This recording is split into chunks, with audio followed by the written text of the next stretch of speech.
listening to The Daily Show. The Daily Show? The Daily Show. The Daily Show. On Men's Radio. Men's Radio. Men's Radio. Men's Radio. With Russ Kane. Another week, another dollar. Hi, I'm Russ Kane. This is The Daily Show on Men's Radio Station. And what is my big news? Nothing. Just thinking about the week ahead. Just tons to do. But interestingly, I'll tell you what I'm trying it. Well, I don't know where Neil is, so I'll just say hello. Hello, Robert. Hello to you, fella. I hope you're well, in and out of hospital like a fiddler. Someone. Now, I am trying. This was given to me by my daughter, and I am trying mushroom coffee. What happened to Friday's show? I don't know what that means. What happened to Friday's show? What do you mean? What happened to Friday's show? We produced Friday's show. Don't know what you mean. Sorry. Mushroom coffee. And there's two types. One is called Flow. And one is called Mojo. I can't think of the name. One's called Flow, one's called Mojo. And the Flow is meant to help you concentrate. I've got a ton of writing to do this week. I will be locked in at my desk, strapped to my computer, not moving. Because I got shed loads of writing to do. I've got two big funerals that I have to write all the words and the eulogies and the order of service, all of that as my work as a celebrant. And then I've got my book, which needs to be done. Barry J. Allen, hello to you. Hi, Barry. Hope you're well. Neil will be along in a minute. And the other one is called it's called Mojo, which is supposed to give you energy. I'm trying Flow at the moment to try and concentrate and everything like that. You know him. You love him. He is the late Neil Long. What do you mean the late Neil Long? Flow and Mojo? Yeah, you're late. That's it. You're late. We weren't there when we started. People wanted to know where you were. Dave Sleet up in Fife in Scotland. You were much missed. Greetings, one and all. He doesn't speak like that. Yeah, for at least 1 minute, 20 seconds. Yeah. You were late. What are you eating? What you got? I'm not eating. Oh, it's a vape. I don't eat live on the radio. I thought no, that was Phil Dave's trick. I was just wondering if it was something really tasty and fabulous and marvelous, and then that would be great. Well, it's cherry peach lemonade, although it's nicotine free. I'm quitting nicotine. Are you? How's that going to make you feel? Interesting question. How do you think it's going to make you feel? I feel all right. Yeah. Yeah. Yeah. Cold and sunny and clear. Good morning. I'm waiting for our special guest, who is from Marie Curie. And I'm always, I can see someone's appeared in the green room, but I can't see her. There's no image. Let's have a look. There's no image, so we can't go. I'm waiting for the image. Jane, if you are listening and you can hear us, could you adjust whatever machine you're on, because we need to see you, not just hear you. Otherwise, we can't take you on the show. And you've got all the links and everything, so just press some buttons on your computer or not. Anyway, you're going to be quitting nicotine. Why? Because I want to. I'm tired of being slave to it. How much vaping do you do? Don't have to talk about it. Tell me to get lost, but I'm interested. Well, a lot. I could save myself an awful lot of money. But I read Alan Carr's book, The Easy Way to Stop. Hello, I'm gonna stop smoking. Not that Alan Carr. Oh, the other one. Monday, what do I know?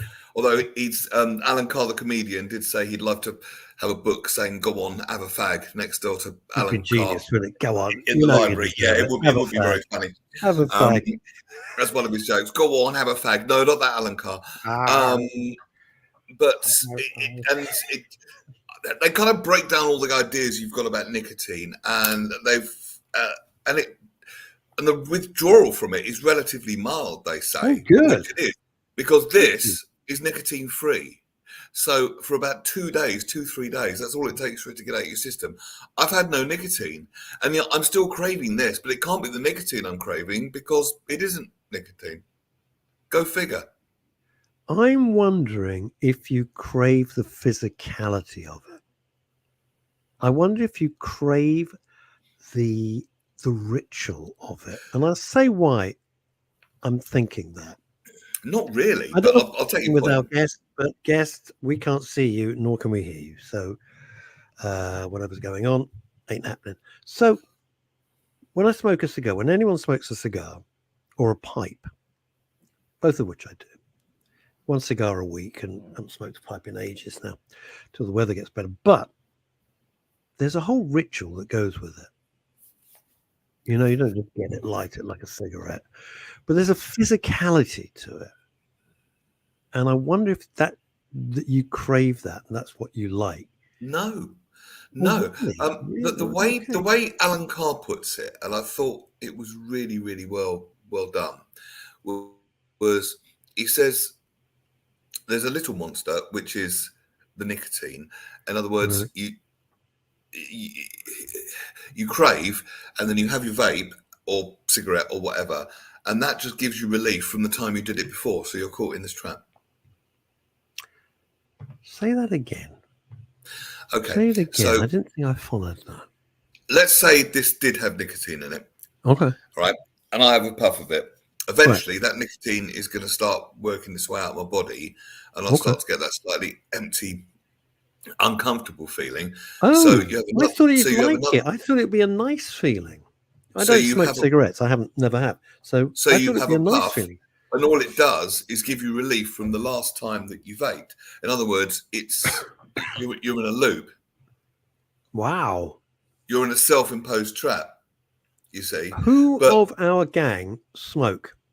Who of our gang smoke and have tried to quit?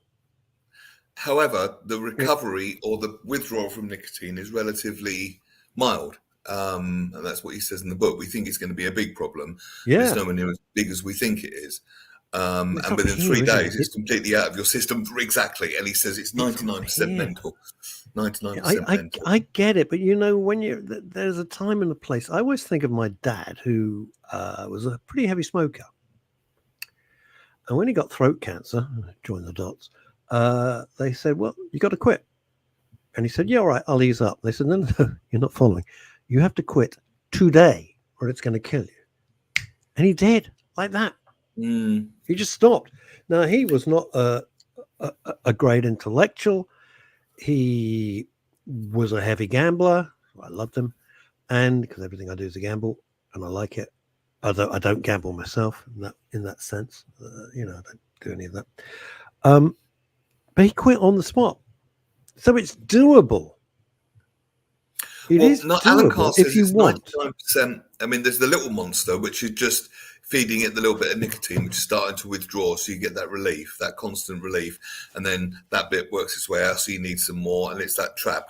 But he says the big monster is believing what we believe about nicotine, that it's going to be hard. It's going to be painful, that you're going to spend the rest of your life craving it.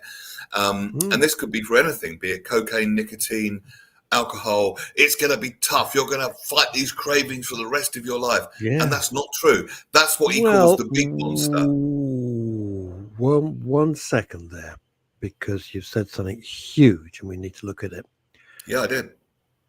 You did, because if you're an alcoholic, all right, if you're an alcoholic, and I've lost 2 people because they were alcoholics, they both died. Yeah, me too. Well, I've lost one. Both very, very talented, enormously talented, and destroyed their lives. Yeah, me too. One nearly and one did. Well, 2.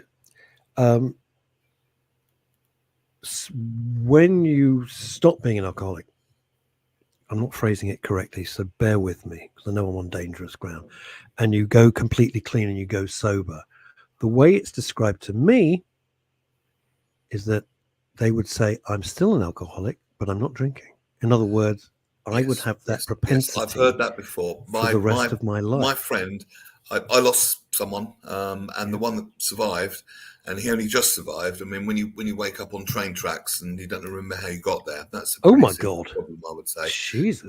Yeah, that was the level of it. But he's all right. He's all right now. He's okay. But anyway, he is now, yeah. But he would say that. He'd say it's always just doing press ups, this little monster ready just to pounce on you. And that's pretty much what you're saying. You've always got to be aware. You've always got to be mindful. At any point, it could, if you don't keep it under really serious control, it could grab you. It could get you. However, what he's saying what Alan Carr's saying, assuming he's right. He's saying that's just the willpower method, but his method is different, and you don't crave because it's a different method. Now, I haven't read his book on alcohol. What I'm finding with his book on nicotine of that to be true, I'm not craving. I'm finding that It's to be true. really interesting what we can talk ourselves into and what we can talk ourselves out of, isn't it? It's the mind is just so amazing, complex, and so powerful that if you think I can't do this, you will fail. You will fail. And if you think you can do it, well, I'm all right within limits. I'm not going to pretend I'm going to be, the long jump Olympic champion. That's not going to happen. All right. But if you go at it with the right mental attitude, you can leap bounds, and that's what we were talking about in the show last week. We were reviewing Paul McKenna's new book. And that's pretty much what he's saying in there. So we do some more of that on. Come on, marketeers! What's going on? I've got people. Yeah, we're having a real difficulty getting our guest on, Jane Murray. Jane Murray. Come on, Jane. I'm getting little messages from marketeers, but come on, guys. We're here whenever you're ready. But I'm seeing them come on and off and on. I'm just the audio engineer, and I'll be recording the interview. Oh, hello there. Right. Well, Okie dokes. We can send you the audio or video afterwards if you want to. But that's. I can send you the audio afterwards because I haven't got that much. It sounds like she's having some technical issues at the moment. Yes, very much so. Okie dokie. So it's really interesting. If you decide you're not, it's very much like dieting. But my podcast partner, Mark Collin, who's also my spiritual consigliere. I know people think I'm just making that up. I'm not. I had a session with him this morning. It's really interesting that it's like dieting. It's no good going on a diet. Excuse me. It's no good going on a diet because the moment you come off it, boom, back comes the weight. Instant. You put it back in about a week. It's about lifestyle. It's not about dieting. Well, lifestyle. Is that because the willpower method, and included in that is I'm going to be fighting this for the rest of my life, be it craving for alcohol, craving for nicotine, craving for food, craving for porn, I don't know, whatever people get addicted to. Yeah. But what if it wasn't true that the craving had to be there, right? And this is what Alan Carr is saying is different with the easy way method. He's saying you don't have to use that nose to the grindstone willpower. I'm going to be fighting this for the rest of my life method. It's a lot easier than that. It's just simply understanding all the facts, making an informed decision and sticking with it. That's it. Yeah. And that's it. And you've only got to do it once. Once this is done, I don't have to do it again. It's really fascinating. You see, talk about dieting just for a sec, because it's all very akin to what you're saying, Neil. And I'm very proud of you. That sounds so bloody patronizing. It's not meant to be. I am proud of you I'm proud of my pal, one of my best pals. I don't take it that way. I appreciate it. Thank you. Who was an alcoholic. And I didn't realize how bad his drinking was. And then 2.5 years, he quit. I gave him like a week that he'd be off the sauce. He's 2.5 years, hasn't had a drink. Did he use the 12 steps? No, he just stopped. No, he couldn't do it. He went to one AA meeting, said, it's not for me. I'm just going to stop drinking. Yeah. And he did. And he hasn't had a drink since. And as I said to him, God, you're really boring now. But anyway, I said, how do you feel? He says, I don't feel any better. I said, is life better? Is everything in bright colours? Is it all good? He went, no. Yeah, he didn't live any longer. It just bloody felt like he did. It just feels like it. And of course, I wouldn't drink. When we went out for lunch or dinner, I wouldn't drink.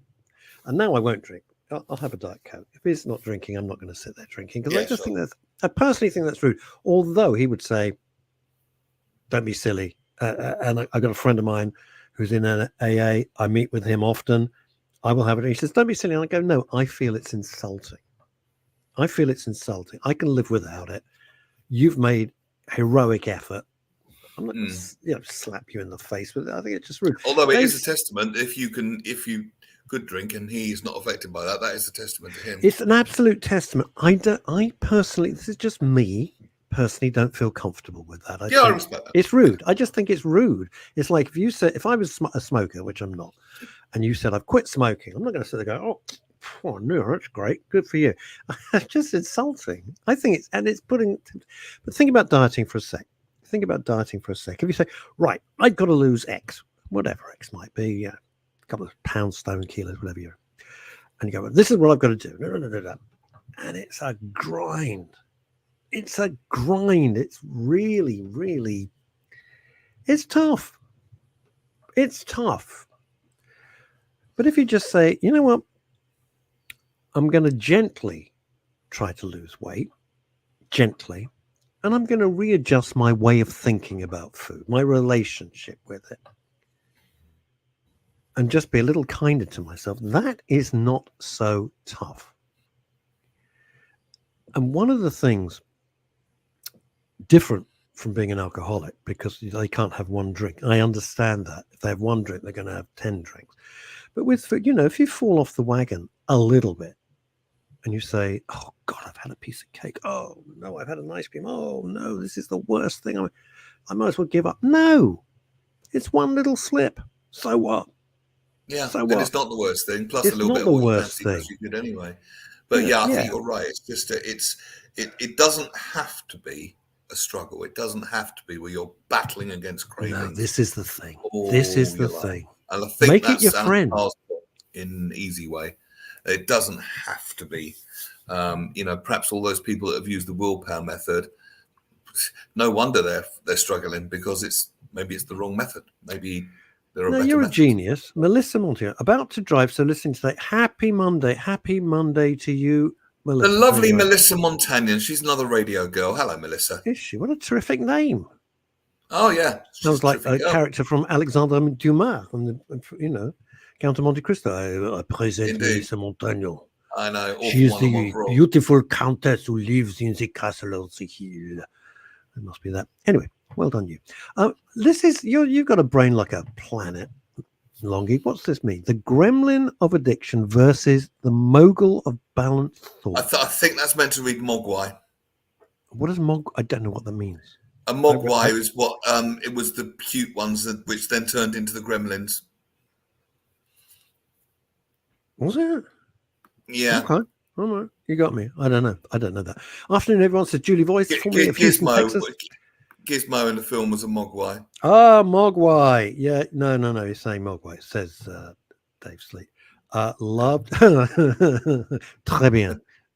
De rien. It's a fantastic name. It's a great name. We love you, Melissa. I don't know. I can't say I love her because I'll get arrested. I'll be on the front page of the Daily Mail. What, for expressing your appreciation for the opposite sex? Yeah, precisely. You're not allowed to do anything. You're not allowed to do it. Here's the thing. And while we wait for marketing, we've got more. Neil and I have more panels on the bottom of our screen, which you mercifully can't see. It is hilarious, but we don't know. We have no idea what's going. What does this say? Jane says she has joined. No, she hasn't. No, she has not. It's just a blank. It's just a blank thing there, Jane. So we can't see you. So we can't take you as much as I want to. So I'm a huge Marie Curie fan, as you know. Bring on those comments. Us gals love it, says Melissa. You see, this is, oh man, this is well, I don't know. I'd love to discuss See, it. some girls like it and some don't, and that's the thing. I think that's the truth of it. Some appreciate the attention. Melissa's a radio girl, and I think she's a great girl, and I don't think she'd have a problem with me saying that. But there are some people that might. But there's not a sub. Oh, man, I've said this so many times, but I'm an old guy, and people just go, "It's rubbish because you're old." There's no subtext to it. You can pay somebody a compliment. You could open a door for somebody. You're not saying I'm part of the patriarchy and you're too weak to open a door. It's just called manners. It's just called manners. Yeah, I know. For me, it's just called manners. And if you're that sensitive that you think that, I think the problem's with you. That's just me. I don't think the problem. If somebody looks nice, I don't think it's offensive to say, may I just say, but now I find myself saying, even to Chantal, who I've known for years and years and years, I used to stay with when I was visiting LA, and I've known her forever. I said, "Oh, am I allowed to say you look very nice?" But And she hang goes, on, "Of course you isn't can." it a good point though? Isn't it fairly obvious though the difference between appreciating how someone looks and I'm sorry if this is a bit crude language, isn't it different to say I really appreciate I think you look nice to saying whoa nice tits. I mean there is a hell of a difference between the two, Well, there's obviously. no, you may, yes, of course there is. Of course there is. One is, although some people might say, "Thank you very much," I'm quite proud of them. I don't know. Yeah, look. It's not 1958. We have moved on. But it's just gone too far. It's gone crazy. That's why there'll be a civil war. Although I did hear once someone That's my view. lost their job in America for saying you look nice to a lady in the office, which is just ridiculous to me. Now, Elizabeth Green, I'm going to come back to that point because it's fascinating. I'll tell you a story in a second from Los Angeles. I've stopped sugar just now. Going to the gym, my body feels better. Aches and pains gone. That's the best thing about it. Yes, sugar is a killer. One day, probably not in my lifetime because the sugar lobby is too huge, it will be shown that sugar is just as bad as tobacco. It's deadly. I try and avoid it as much as I can. Sugar is no good for you at all. No good for you whatsoever. And you don't need those peaks and troughs. They're bloody awful. They're really bad for you. I don't have sugar stuff. I don't have processed stuff. Not because I'm not healthy. I don't like it. I'm lucky. I don't like it. So, it's okay. Yeah, it's the blood sugar spikes that get people into trouble. Can't bear and it's hard that, to lose weight when you do that as well because you're yo-yoing. You get insulin as a response, and insulin's a fat-storing hormone. So it's, because you're doing this, you're yo-yoing. Now, my breakfast, I'm trying to ease up on carbs because they're just empty calories, and that's not me. I'm dieting. I got it. No, just going. Hey, Russ, try to ease up on the carbs. So instead of having toast in the morning, right? Instead of having toast, I just have a bit of cheese. That's all I've had. A couple of coffees, bit of cheese, nothing with it. Fine. I don't feel hungry. Feel all right. Feel okay. Work for you. Yeah. And, now, looking at the, you said something very interesting, and damn it, I was going to come back and discuss it with you because it was a really, really good point. You always make good points. Was it to do with craving? Yeah, it was to do with cravings. Blood sugar spikes. Yeah, and also insulin. Yeah, but also, and this is so old-fashioned, but they used to say, a little of what you fancy does you good. You want a little drink? Have a little drink. Doesn't make you into a roaring alcoholic, unless you are an alcoholic, in which case don't have a little drink because you can't just have one. I get that. And if you wanted a little piece of chocolate, have a little piece of chocolate. The world will still turn. The world will still keep going. It's okay. And who's judging you? That's kind of the crux of it. Who's beating you up about it? You are. You are. Now, Neil wants to give up nicotine, right? It makes no difference to me. He's my pal. We've known each other for years, right? And I'm thrilled that we're working together again. But here's the thing. If he continues to smoke or doesn't continue to smoke, I don't think any more or less of him for it. I'm proud if he can do it.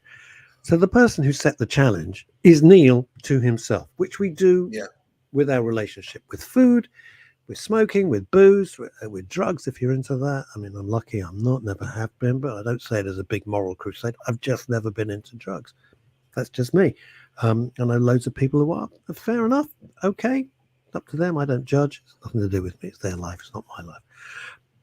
But we beat ourselves up about it. That's why dieting and all these things become so damn hard. Because we set the boundaries and, we're our worst jailer.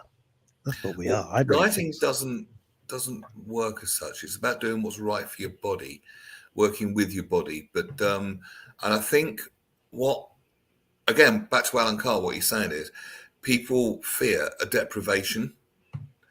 People think, how will I have any fun if I don't have nicotine? And he just breaks down all these ideas, or cocaine, or alcohol, or whatever we're trying to give up.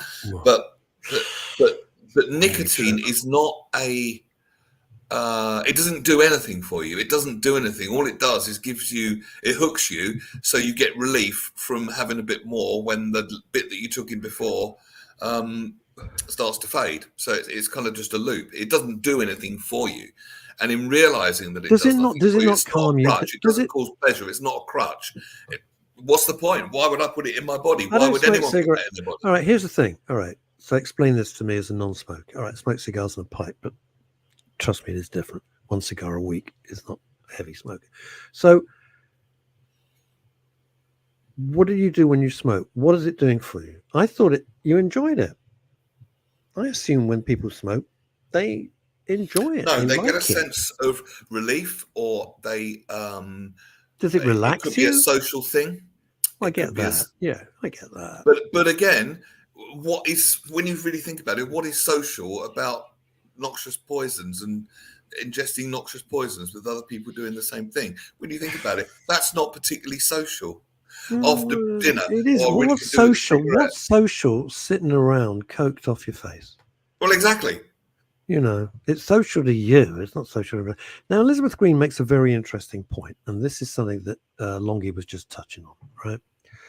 And Elizabeth, who's in New York, says this: I've stopped drinking. Social pressure was what stopped social pressure. Now, does that mean that you were drinking because you felt socially obliged, which is knowing, well, I don't know you, but I had coffee with you twice when you visited London. That just seems like nonsense. Utter nonsense. You don't seem that sort of person, but that's just a huge sweeping statement from me. Or was it? I don't get it. Well, I've never felt obliged to do what other people are. Well, alcohol is the only drug that you get criticised if you don't take. I know. Oh, you don't drink? Oh, I don't trust you. I mean, imagine. I've had lunch. I used to have lunch with Pop with business people, and they go, "I don't trust anyone who doesn't drink." Now, where did that come from? And I thought, well, that must be right, because I'm hearing my dad sitting there. He's not saying it's wrong. And there's this businessman, and he's saying it to my dad. And I'm a little kid, and I think, well, that must be right. And then over the years, I thought, it's utter bollocks. I don't trust anyone who doesn't drink. What an insane thing. I don't trust anyone who doesn't inject heroin. I know. When you put it that way. Here's another way of framing it. What if I went to the school gate, assuming I had small children, picked up the kids, said to another parent, "Oh, wine o'clock, I can't wait." They'd probably pat me on the back. But what if I said, "Oh, I can't wait to go home and roll a spliff"? Then what? You should be where the local schools are. Right. Yeah, they're probably crack cocaine at some of the local schools around your way. Holy God, I used to be walking, I'd walk Ebony. And there's I'm not saying where or anything. And the smell going like, man, and you're going to be now you're picking up your kids and you're going to be driving. Well done. You're off your face. It was like, bloody hell. Because it's not like dope from the 60s. This is skunk and it blows your head off. And that's that. And God only knows what's in it. So we've got to be friendlier to ourselves. We've got to be a better friend to ourselves when it comes to these things. If you want to lose weight, do it bit by bit by bit. Don't try and crash diet. Crash dieting is a disaster. You will lose the weight. You could go on the Atkins diet or this, that. You will lose the weight. There's no ways. And the moment you stop, it'll come straight back. It's just re-educating, cutting things out and realizing you've lost a taste for it. Told someone I gave up drinking. He asked, "Are you an alcoholic?"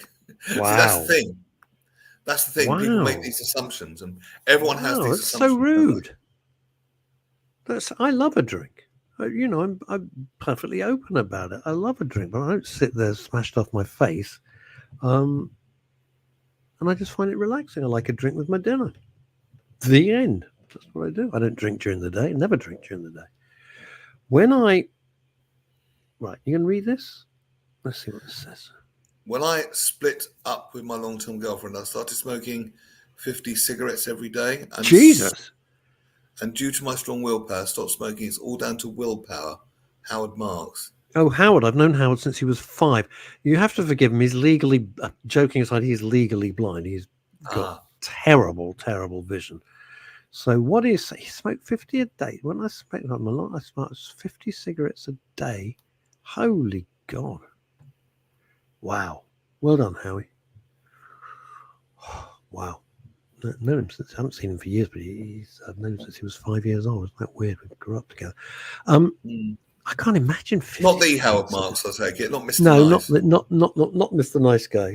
I think he's dead now. Actually, Oh. that guy's. I think he's dead. I might be completely wrong. I think he's dead. So if you do these things gently and say over the next 6 months, I might lose so and so. It's fine. Slow and steady wins the race. I do recommend intermittent fasting. It's so easy. It's just so easy. Eat earlier, finish your dinner if you can, by 7, and then it's 16:8. Give it 16 hours. Have something else. You're laughing. Promise you. Safe sleep, cultural or social norms are human pressures created to create conformity. Switching from the outlook of conformity to personal choice can be the strongest habit to break. Yeah, I applaud anyone that takes on that challenge, because if there's a whole group of people doing something, number one, why would you think anything else was normal or correct? And number two, sometimes those people aren't that supportive if you want to go in a different direction. No, it's just the way we've always done They're it. not, You know, that's because you know what? It holds a mirror up to them, and they don't like what they sometimes. see. So they blame you. Have you ever? I'm going to ask Neil first, and ask everybody all over the world. Have you ever been in a situation thought, "This isn't for me. I'm leaving"? You ever done that? And I don't mean, I don't like this theatre piece, or I don't like this film, or I'm not talking about that. We've all done that. I'm talking about you've been somewhere and you're thinking, no, they think this is okay. I don't think it's okay. I'm out of here. Even though it might cause a ripple. Specific, but yes, probably.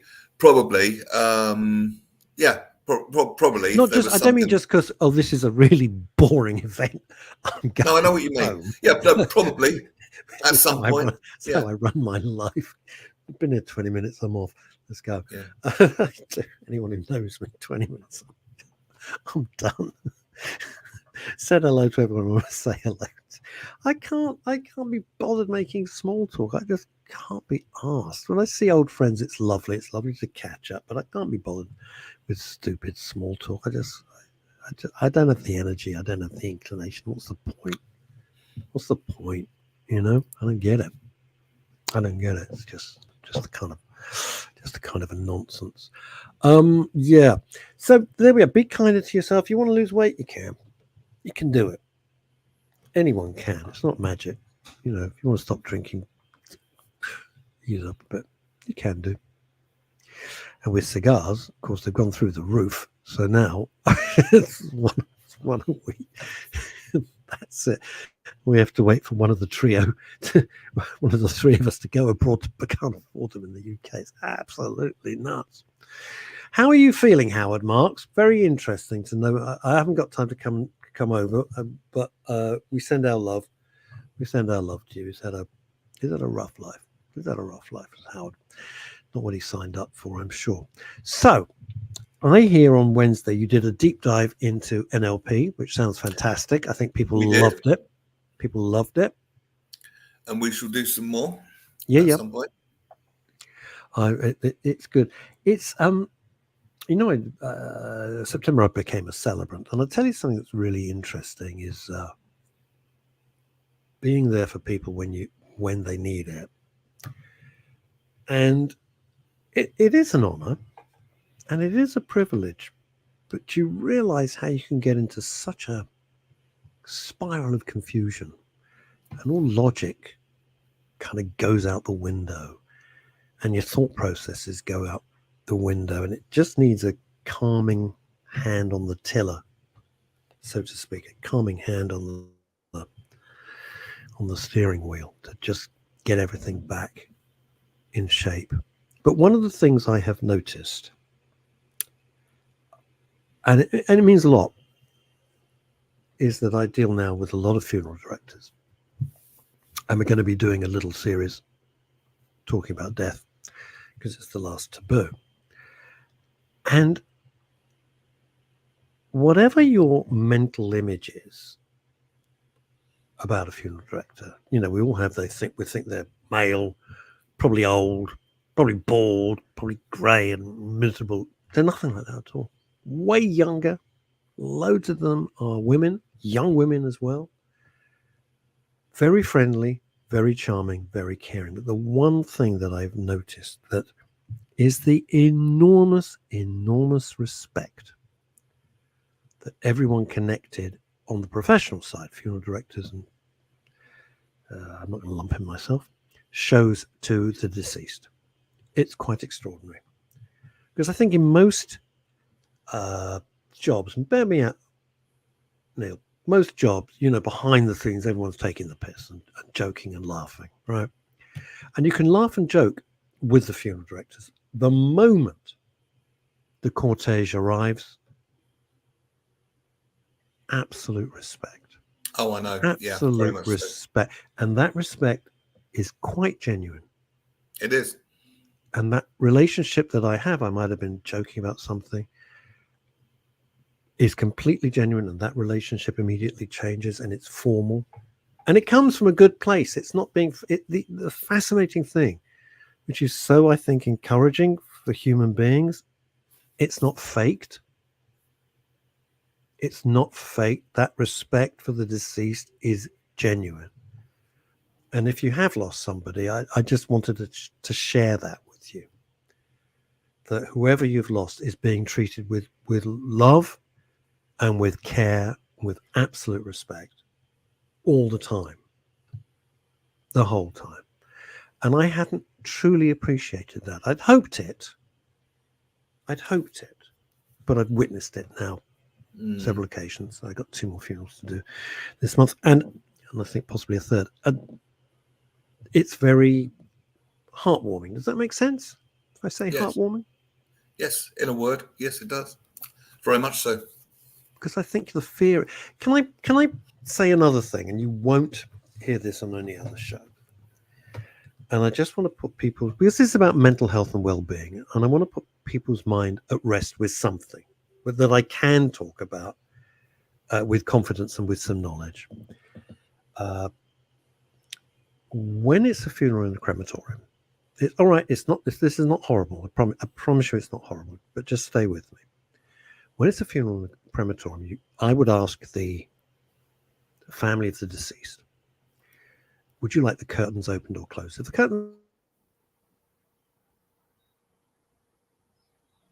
coffin will be on the catafalque, there'll be flowers on the top or not, up to you. And you just see the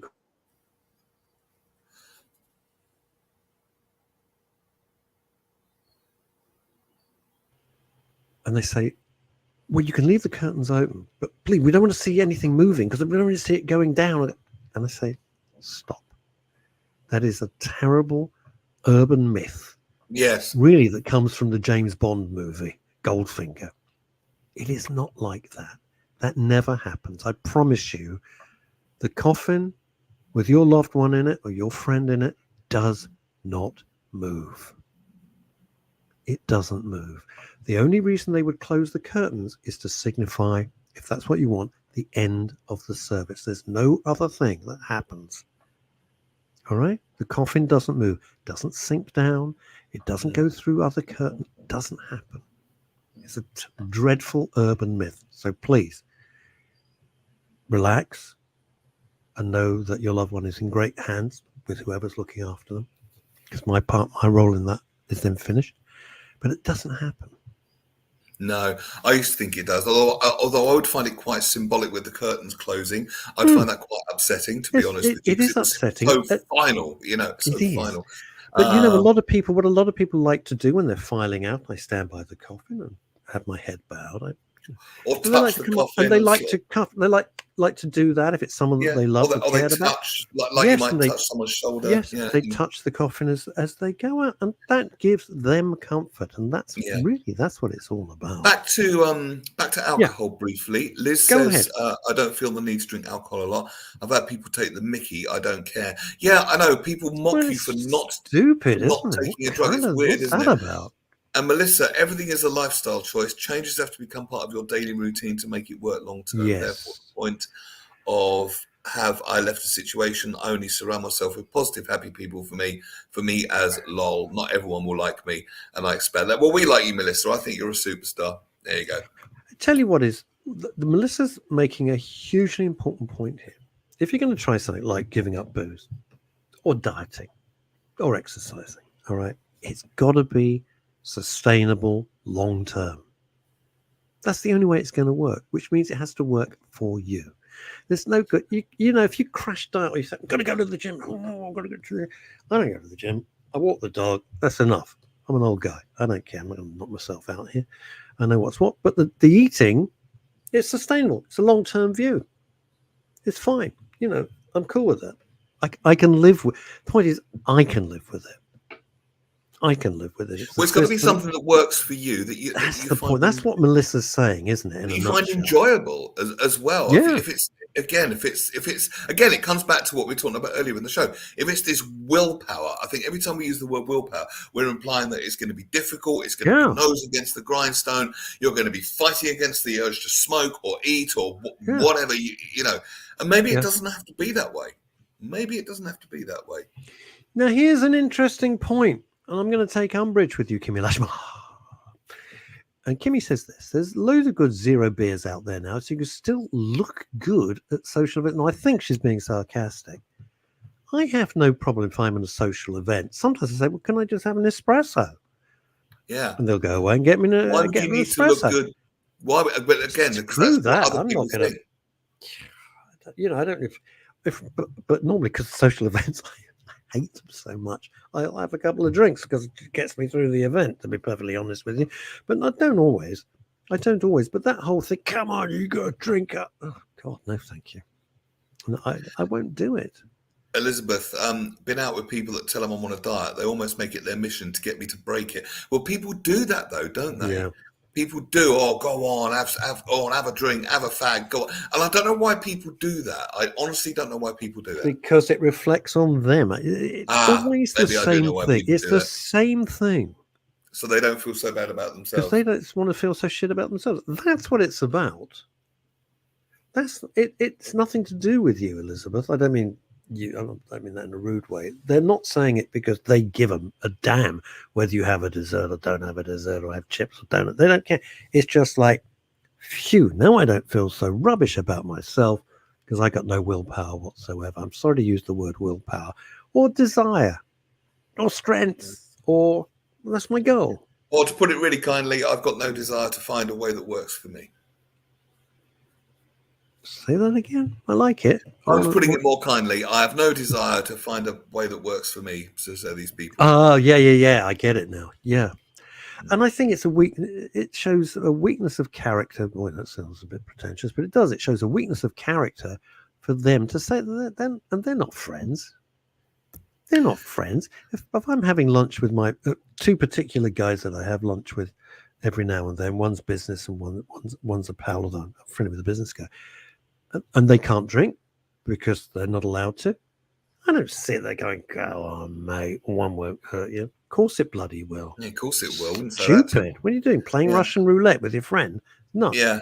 Kim, when I have a dry month, I don't feel part of the party if I wasn't drinking alcohol. I always make a point of saying, oh, well done. Not quite sure what you mean by the second part of that, Kimmy. Well done.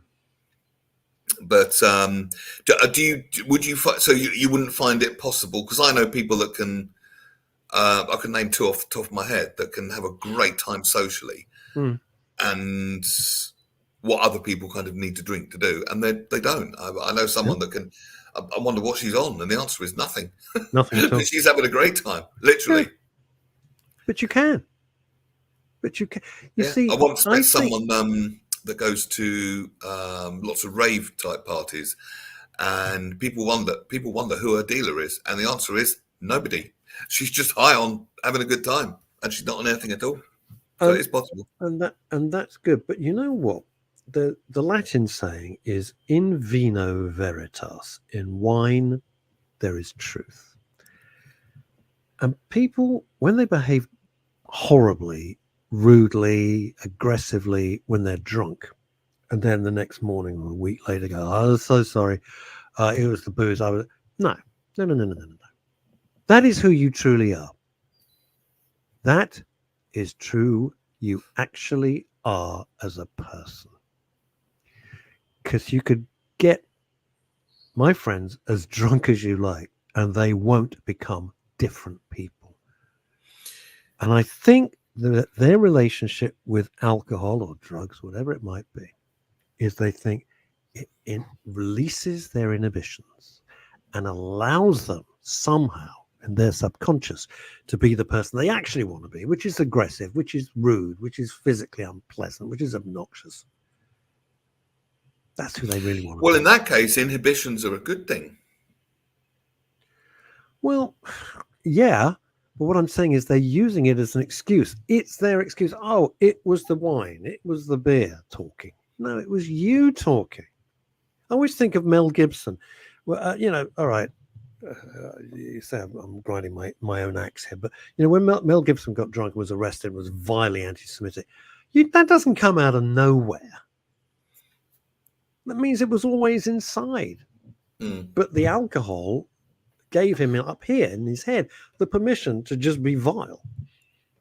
I know what you mean. I know exactly what you're saying. That's what I'm trying to say. If on a rare occasion I get drunk, I'm a silly drunk. I'll just become more talkative, and some say a little more belligerent. You're just soppy. Oh, some say like some Phil say Dave. Phil Dave just gets very, very garrulous and very silly, and just keeps.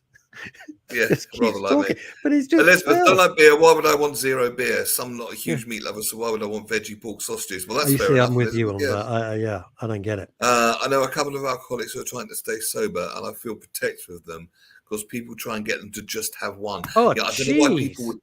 Don't know why people. Those people can't. They obviously don't understand the nature of alcoholism, because if you're at that point, most people in that situation can't just have one. That's the key between giving up 10 years, 20 years of work just in one.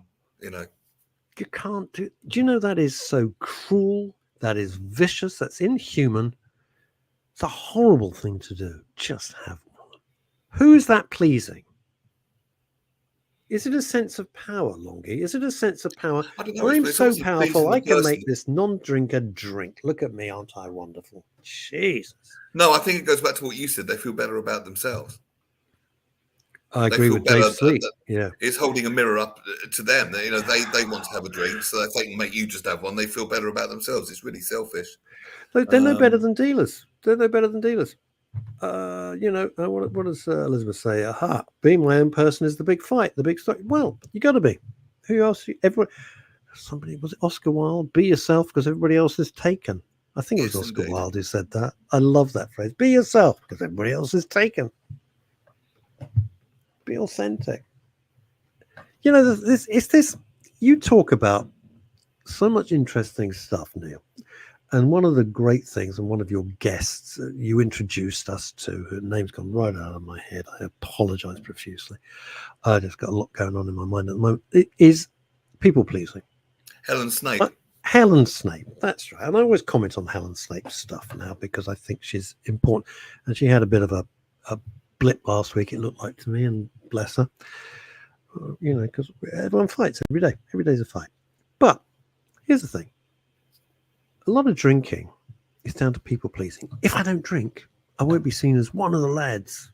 Bloody awful phrase. I don't give a shit about being one of the lads. Never had. Or I won't fit in with my work group. Or this is the work ethic. Or this is the sports team ethic. Okay. Well, maybe they're not the right people for you. Maybe. No, I understand. I live in the real world. I'm a meat and potatoes guy. I live in the real world. You're out there. You're earning a living. These are your workmates. You need the job. You need the job. I get it. But you got to be as authentic as you can. Now, what I used to do, back in the day when I used to have to entertain clients, which I loathed, but I used to have to do it a lot in another life completely, which I never talk about. And they, because we were paying for everything, would drink. And what I would say to the barman, I said, I will keep ordering vodka and tonic. Don't put any vodka in. All right? Just put the tonic. Don't put the vodka in because I can't drink like that. So they didn't feel they thought they'd had a great night out, and Russ was one of the lads. Well, I was just drinking tonic water, but they didn't know. It was fine. I think it's pathetic. I think it's I've done that absolutely before. pathetic. I think it's A friend of mine that pathetic. was, But there you go. A friend of mine that had a drink problem, and I was feeding him alcohol-free lager all night. He didn't know. Well, there you go. I don't understand alcohol. I'd rather have a Diet Coke. That's just me. I don't understand it. I would drink to get a slight little buzz. I don't really know. Well, he'd have recognised if it was Diet Coke because it's a different colour. But I know well, I get that. Being the champion of our own, what's he saying here? Hang on. Being the champion of our own world is the only title worth having. Yes. Liking that. This seems to be coming up, doesn't it? People pleaser. That's me. Saying no is hard. Keeping the peace seems easier sometimes. It's a real balance, this one, Elizabeth, because when we talk to Helen Snape, she says the one word we've got to learn is no, and we've got to do things because we want to be doing them, not because we're trying to please or placate or not get thrown out the tribe or that sort of thing.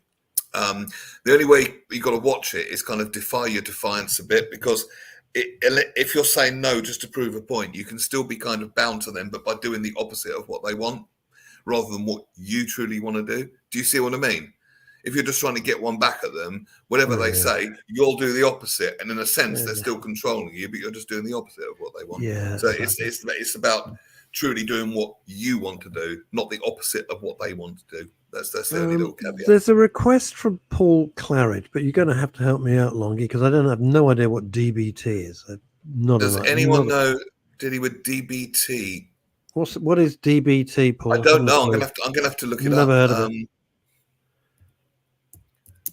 Is it you don't mean an CBT, Aston Martin? do you? Is it an Aston Martin? You don't mean CBT, do you? No. I don't know what it means, Paul. You're going to have to explain. I'm sorry, I don't know what DBT. Well, don't apologise that we don't know. It's a mnemonic, and I don't know what it means. Oh, hang on a minute. DBT. Dialectical behaviour therapy. I have no idea what that even means. It's a kind of talking therapy to help you manage difficult emotions. Assuming you do mean DBT. All emotions are difficult. Oh, blooming tricky. Yeah. Oh, I do believe. Oh no, we've seen that one. Right. No, where's Elizabeth Green? This is the one I was aiming for. There we go. Yeah. The next hardest word, forgiveness. Well, Elizabeth, I don't know why you struggle with this. You got your own life. You live in a different country. You're 5,000 miles from everybody else. Got your own world out there. Enjoy it. I don't know what you have to forgive yourself for. Nothing. You wouldn't have to forgive had you not judged in the first place. But she's judging herself. She's judging herself. And the trick is, I think, not to take the past with you. Then there's no forgiveness. Well, again, do you make again? It comes back to this whole thing. Do you make the effort, the willpower? I'm really going to force myself the willpower to forgive myself, or do you just let it go and make a choice in the next moment? Which one? Do you know what's going on? Boy, this is a hell of a show today, Neil. Sorry, Helen. Chrissy Richards out in the middle of Spain. I'm struggling. What's the matter? No, you're right, Chrissy. You're very welcome. Okay. I'm pretty good now, guys. You know, we can beat ourselves up or not beat ourselves up.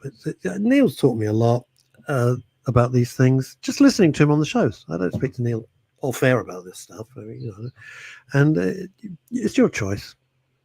It's your choice. Well, and I struggle with it. I'm perfectly honest. I struggle with it. We've uncovered, but maybe this is the point. Maybe we think it's all going to be a struggle. Maybe this is the point that we're uncovering today on the show. Maybe we don't have to struggle not to people please. We don't have to struggle not to drink. We don't have to struggle to forgive ourselves at other people. Just it's rather than we can do it the struggly way if we like. Yeah. Maybe that's just like old fashioned way. Maybe we could just make a choice to do something different with no struggle at all. Or if there was, like Alan Clark liked to say, an easy way of doing everything. Maybe we've just been using the wrong method. It's not about not caring. I think what I was thinking. It's not about not giving a damn. No. You can still care, but you don't have to beat the crap out of yourself because it achieves nothing. You know, I have lots of regrets. And the logic me says, well, okay, everyone's got regrets, but that's one side. I'm talking about me. This is me, 3 o'clock in the morning. Nothing I can do about it. There's if there's a But you can situation you think I haven't done enough work, But you or can I always haven't make prepared this, or I haven't done that, yeah. something you can do. You can actually, if you want to, you can get out of bed at 3-4 in the morning, go to your lap and do some work, and whatever it is. You And you can't can always make a untangle the decision. past. But you can always make a decision in the present moment. Maybe the past doesn't need untangling. If it's only the present moment, then the past doesn't exist. And all you have to do is make a choice in the present moment. With all the losses I need to get out, but finding it hard to mix. Now, Chris has had a this is a big one. terrible time. You do need I come out with these things, but we do need a supportive group if we're going through stuff. Definitely. It's different. And do you know what, Chrissy? How can I put this that makes sense? The perceived wisdom is you've gone through absolute hell. Now is the time you've got to get out there. Well, you probably don't feel like it. No, it's a process. You probably don't. You probably just need to be quiet in your own home with your other half, with Mike, and just chill. And when you're ready to be sociable, you'll be ready to be sociable. But if you force it, I find that's really it's what's right for you. horrible. I think. Yeah, Dave Sleep. Yeah, go on. And it's what's right for you. Other people have their opinions, but that's all they are, opinions. It's what's right. It's what works for you. So the hardest part of personal healing can be the 3 A's: acknowledgement, accept, apologize to ourselves. Well, then I'd add a caveat, Dave. We can apologize to ourselves for screwing up, but then we have to accept that apology. See what I'm saying? We can acknowledge we messed up. We can accept that we messed up. Then we say, I'm sorry I did that. And then there's a little part of you goes, well, I don't accept your apology. Shut off. And then you're thinking, well, I'm no better off than I was when I started. I get that.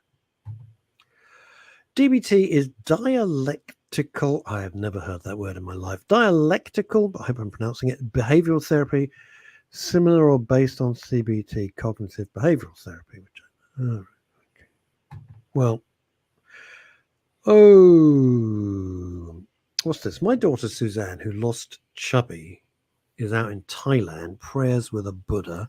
She says she feels hot. Do you mean mostly or hotly relaxed for the first time in years? Thanks, Russ. Good. Relaxed. Mostly relaxed. Okay. Well, that's good. That's good. As John Lennon said, and I wasn't a John Lennon fan, he was my least favourite Beatle. Everyone says that's blasphemy, but there you go. Just how you heathen. I didn't trust him. I can't trust anybody who says, imagine no possessions. I wonder if you can, with one of the biggest property portfolios in New York. I can't bear hypocrisy. I can't stand it. So you've known me many years. I can't bear it. Well, he only said imagine it. He didn't say he was doing it himself. He didn't say he was doing it himself. No, but everyone goes, oh, isn't he marvellous? He's got no possessions. It's all about the self and the son. No. And I don't blame him for that. I'd rather he said, hey, and I've got a whacking great property portfolio. And I go, good for you, fella.